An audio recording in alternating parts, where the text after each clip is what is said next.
that's just not even the yikesiest thing that's already happened. We're only 3 minutes in, and you were outing people to ICE? To fucking ICE? As a Canadian? No less.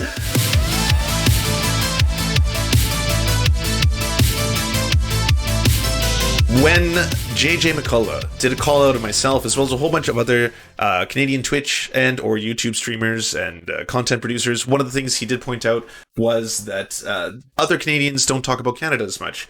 And Short Fat Otaku was one of the ones he recommended in that list of other creators. I haven't actually watched anything by Short Fat Otaku. So this is a video called I'm Tired of Cancel Culture by Short Fat Otaku, which I will take a look at right now.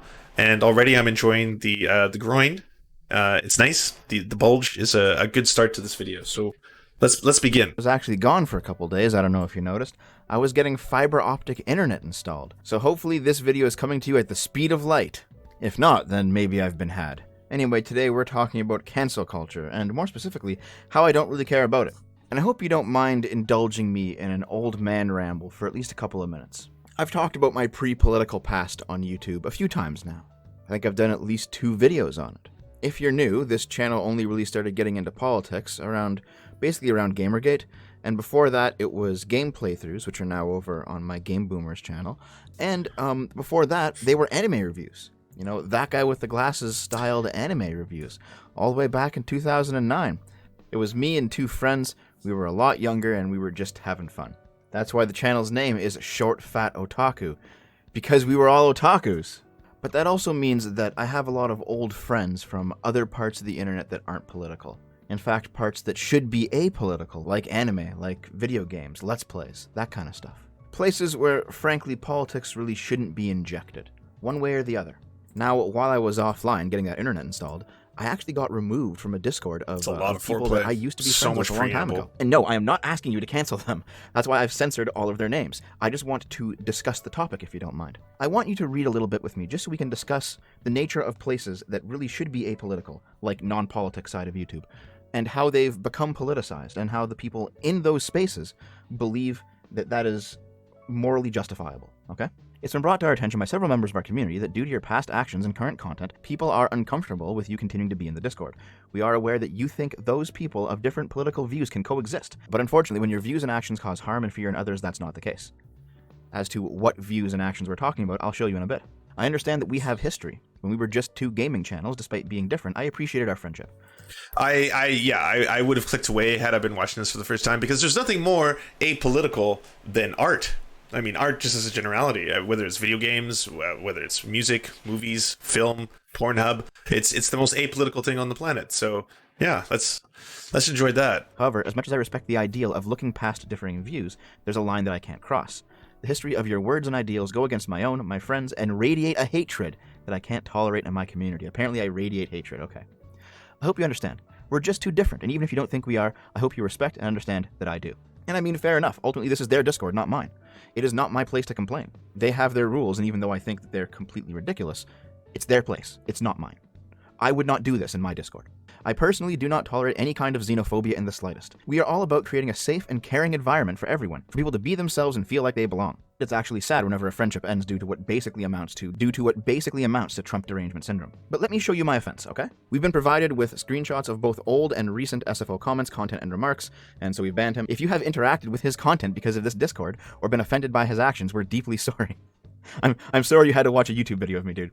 Provided below is one of the screenshots we received that pushed us to act. Please know that in this community, we aim to make all people of all races, genders, and backgrounds feel welcome and safe. And you know what? Frankly, so do I. But I would also add of political persuasions into that as well. Xenophobia, transphobia, I don't know if you'd accuse me of transphobia, knowing my porn history, and any other form of intolerance will not be tolerated. Please reach out to a mod if you're feeling unsafe. We're here to keep this community. Okay, so a couple quick points. First one being that if you jerk off to trans porn, that doesn't mean that you are instantly not a transphobe. That's a very age-old argument. You know, that's Milo Yiannopoulos used to say that all the time. Like, I can't be racist. I have a black husband. So by virtue of that, I'm, you know, it doesn't give you a pass. That's the same thing as saying that I have a Jewish friend, so I can't be anti-Semitic. I have a black friend, I can't be racist towards black people. I jerk off to trans porn, therefore I cannot be a transphobe. None of which is true. That's a huge yikes. But that's just not even the yikesiest thing that's already happened. We're only 3 minutes in, and you were outing people to ICE? To fucking ICE? As a Canadian? No less. This is so evil. Like, his argument when he's putting this forth, by the way, is like, hey, come on, I only respect legitimate immigration. So I want people who are legitimately going to immigrate to the country. That's it. So, it's not even your fucking country. If you're going to put that forward for Canada, fine. Even then I would be like, well, you're an asshole. But in this case, what the fuck? So here's the actual thing that got me the boot, and I think you can recognize what it is just by looking at it, eh? That's right, it's this tweet, dudes. The one where I found a bunch of people who were proudly undocumented or proudly illegal immigrants, as stated in their own fucking bios on Twitter, and then tagged them into a thread with ICE. And I even say in the thread, it's not about xenophobia. If you want to live in a nation, immigrate properly. I say it right here, and I still feel that way. If you want to live in a nation, immigrate properly. This is not a race issue. Like, holy fuck. First off, yeah, that is xenophobia. That is absolutely xenophobia. Second, it's not your nation. It's America. Like, ICE isn't a Canadian thing. And yeah, fucking taking all these people. Oh, yeah. Wow. This is fucked up. This is incredibly fucked up. I'm not racist. This is certainly not a xenophobic issue. I am not afraid of or hateful towards people who come from different places or have different backgrounds. They are all welcome to immigrate properly to the West. They are all welcome to follow the rules, contribute to the society that they arrive in, and be a net positive to those around them. This isn't white nationalism or something nonsense like that. It's, in fact, the alt-right calls me a civnat wet noodle or something. Of course, you can also make the argument that, hey, despite that, maybe you shouldn't be tagging people in with ICE. It's like sicking the cops on them. It's like the guy who narcs out. One, ICE doesn't actually watch their Twitter account, and I knew this when I made this. It was a fucking troll. And two, if you don't want to be deported, don't put proud illegal immigrant in the bio of your Twitter, you morons. But of course... Okay, citation needed. Like, citation needed. Across the board there, citation needed. Like, what? Okay, even if that was 100% true, which, again, citation needed. The ICE does not check their Twitter account at all. Interesting. Wow, so they're on, like, every other government agency in the United States. Okay, wow. That's not a troll. Like, you're not, you can't, like, hold someone by the collar and then grab a police officer and be like, hey, by the way, you should deport them. Just trolling, just a light trolling there. That context doesn't really matter when it comes to smaller groups like this. Like, wow, this dude is an absolute scumbag. Like, absolute scumbag. You're just snitching out a bunch of people to another country. Like, could you, like, for some context, what if I did that to, I don't know. Like, if I texted people in Norway and I was like, hey, by the way, here's a bunch of criminals I think you should be arresting or deporting from your country. Don't you think that would be weird? Would you not think it was strange afterwards if I was like, tee-hee, it's all just, it's a troll job, you see. It's a thing. We're doing a shtick. Get this. When he said he was centrist, that was a big red flag. To somebody who is on the radical left, the centrist might as well be the Nazi. They might as well be the radical right. Because the centrist position is actually strong borders and legal immigration. That's the centrist position. The radical right position is strong borders, no immigration, and deportation of those they don't want there, even if they were there legally, like sending black people back to Africa or something. Meanwhile, the radical left position is no borders, no immigration system at all, pure unfettered movement of people. But to these people, the centrist position is too radical for them, which shows you how far left they've gone. And I can already hear their objections, and I understand them. The radical lefty will say that the centrist person is just like the right because... this is going to be incredibly juvenile, but I got no hate on for the penises. Like, it's if you're going to cover these up, you might as well use penises. So I'll give you that one.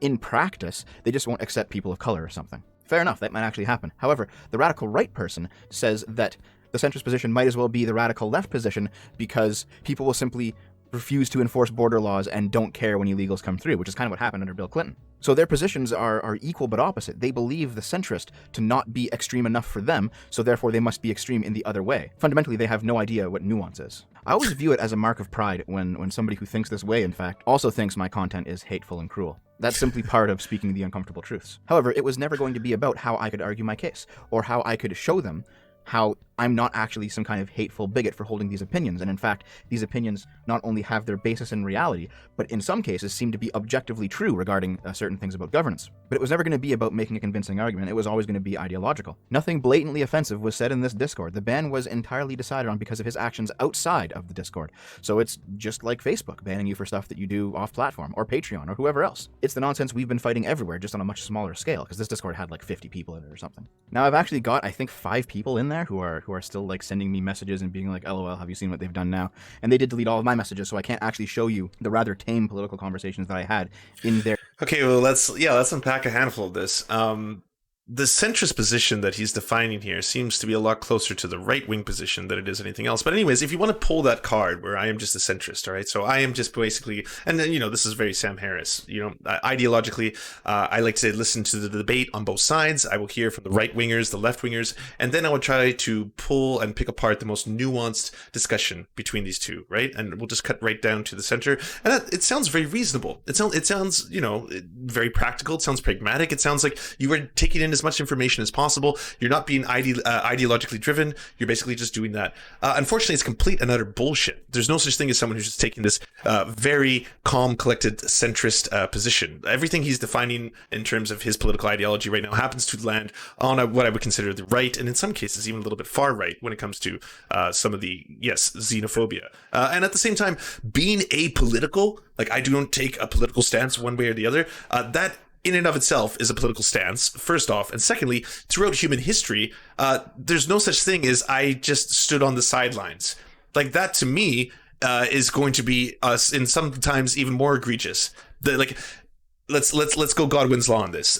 During various forms of the occupation, say the occupation of Poland under World War II, would you just sit on the sidelines and not do anything regardless of what side you were on? Would you just be so centrist? I'm not ideologically driven in any way, so I'm just going to sit back and let this happen. I'm just going to watch it from the sidelines and enjoy it. Yes, apolitical, at least trying to purport that you were apolitical, is unbelievably privileged. It's the very definition of it. Like, none of this affects me, okay? If it's affecting other people, it doesn't affect me, so I'm just going to sit on the sidelines and enjoy this. Their channel meant for heavier topics. But I can show you the reaction of their admins. I'm not having a fun discussion. This has been entirely unpleasant. This is in retaliation, by the way, to me saying that, at the very least, Trump isn't a fascist because fascists economically like to centralize and control everything happening in their state. All of the private economic activity is at least in some way regulated by them, while Trump has been going on a massive deregulatory spree. That is the actions of like an ANCAP almost, not a fascist. This person also believes that the Discord is a safe space for those who Trump has oppressed. I don't think he's actually personally grabbed you by the pussy. My refusal to agree to this statement is actually what got the ball rolling on this. Can we all agree that Trump is an absolute monster and by far the worst president possible? He has been openly sexist, he's racist, a pedophile, a rapist, his politics are terrible, he's an absolute idiot. But in terms of all of it, he is a monster and the worst. We can debate his garbage politics all day, but in the end, hate crimes, assault, and white supremacy have grown louder and stronger. Human garbage has one of the biggest platforms on Earth. You all know that I am neutral to Trump. He has done some things that I like, particularly economically. He has done other things that I don't like. What has he done economically that you like? How has he benefited you? Like, are you the 1% in Canada? Like... For example, there was some LGBT stuff that Trump recently did that I actually openly oppose. I also oppose his stance on flag burning. You should be able to burn whatever flag you like. But my neutrality on him was apparently the big issue. Here's probably the funniest exchange of all. Again, you can't see my replies here because I've deleted all my messages. Unfortunately, you'll just have to take me at my word here. The admin, who at this point has always been the person in red, she says that I'm obviously a white person. And I say, well, no, I'm Métis. Which is like a half joke. I guess technically I am, but it doesn't really matter, right? For those of you who don't know, Métis is it's a Canadian term for people who have a mixture of white and Native American heritage. And the reason that we use that term is because they were basically rejected from both the white and Native communities back in the day, so they like formed their own community, and they are distinctly their own thing culturally.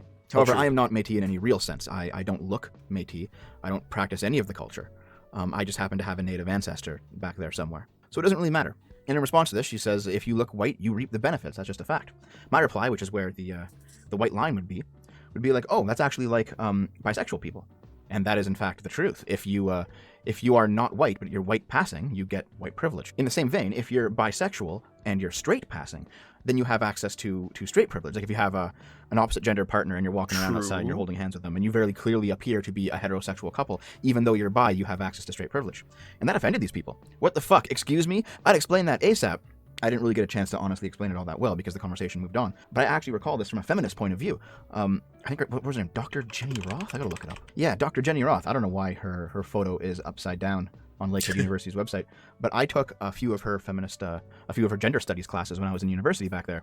And she is a bisexual woman, and she once said in her lectures that in a bisexual people have access pirate to voice, is that racist? That ultimately, it is a double-edged sword, because in some ways, your queerness I don't is think it's erased, racist. It would be considered offensive to some people. But at the same time, I wouldn't necessarily find it access to offensive, but I also wouldn't people laugh. who would look I'll down tell you that upon much. Flamboyantly gay people, for example, or people in openly homosexual relationships, they will give you a pass. They won't think anything of you, even though you're actually bisexual. And she said she experienced, as a bisexual woman, both of those events, both gaining access to the privilege and also losing access to the identity. But these people don't care about that nuance. You keep saying that word. Okay, so Métis people as a whole, they are a nation. Doesn't necessarily mean that you're a mixed race, and it's not necessarily that you happen to be a mixture of white and or Aboriginal. The Métis people, in large part, were a mixture of Cree and either Scottish or French in heritage, at which point, yes, they were defined in Canada as a nation unto itself. So there's First Nations, Métis, and based on all of that, and I understand that he's saying that he doesn't fully understand, he doesn't fully have a grasp on that because he isn't considering himself to be part of that culture, which is totally fine. That's, you can go forward and not have to suddenly take hold or take ownership of that particular culture, but you shouldn't be describing these things unless you have a very, very tangible grasp on it. I still can't get over the whole outing people to ICE as a Canadian, or just in general, to be totally frank. Like that is, wow. If cancel culture ever comes for me, here in one little package are all the hateful, terrible, racist, bigoted, misogynist, transphobic, xenophobic things that I believe, all in one go, okay? Here they are. I believe that gay people, trans people, people of any race, of any ethnicity, of any religion, deserve the same equal rights as... Sorry, centrist isn't the same as apolitical or neutral. No, I totally agree with you. Yeah, no, sorry, I'm not implying that. I'm just saying that he's trying to take that stance. He's trying to say that I am apolitical as well as being centrist, and a lot of people I find who are centrist, or at least claim to be centrist, tend to think that it is the most rational position, because on paper it makes sense, right? You're not ideologically driven, you don't go into either area, you stand the course. That also means they have the same responsibility to uphold others' rights as everyone else. Meaning that if you are a fanatic Muslim, no, you cannot simply kill gay people because they have a right to life. I believe that trans people should be allowed to do whatever they want. If they want to transition as adults, that's their business. They are legal adults. They can do what they like. However, I believe that children should not be allowed to medically transition with hormones until they turn 18, or at least the age of majority in your country. We don't let kids make serious decisions until they're adults. I think the same standard should apply with transitioning, and that does not make me transphobic. I believe that a liberal, free society requires a strong border. I believe that... So, remember when he said he wasn't transphobic because he jerks off to trans people, and so that gives him a pass? There you have the direct example of him actually engaging in transphobia. So when it comes to a topic, especially if you happen to be cis, which I'm assuming he is, but myself as well, you should probably refer to people who have more expertise in the subject. And when it comes to children transitioning, for example, I would, definitely refer to experts on the subject, people who have done peer-reviewed studies, doctors, experts, who overwhelmingly state that it is detrimental to the lives of members of the trans community, the vilification that they get by society. It's the reason that they have such disproportionately high rates of suicide amongst their communities. The ability to allow a child to transition, especially at a younger age, if that helps alleviate their gender dysphoria, that can save lives. So basically what it comes down to, what you were trying to imply is that this is a form of, abuse, and or we shouldn't let kids make decisions because they're not adults. Even trying to push this narrative forward, you are actively contributing to an atmosphere that endangers them. And I think ultimately you would probably rather have living kids, right? You would probably rather have kids alive than dead. So ultimately, I think if your long-term goal is just not to have more kids suffer, you should probably, read the medical research on this subject. Illegal immigrants flooding into a country depresses the value of labor in the market, because why should a company pay you minimum wage when they can hire an illegal for half that price? Therefore, I believe one of the best ways to help the working class is to end illegal immigration and enforce border laws. However, I don't want those border laws enforced on a racial or ethnic basis. I am happy for any race or any ethnicity or even any religion of person to come to the West and live in a Western country, as long as they do so legally and they do so with the intention of upholding our values. And probably most importantly of all, I don't believe that hate speech should be censored. I believe that hate speech is properly countered with more speech, with better speech, with competent debate. I believe that if you censor hate speech... Oh, the privilege just oozing off this individual, eh? I don't think hate speech should be censored. I mean, after all, people should just be able to call each other the N-word everywhere, all the time. I mean, come on, you know? I think you should be able to counter that.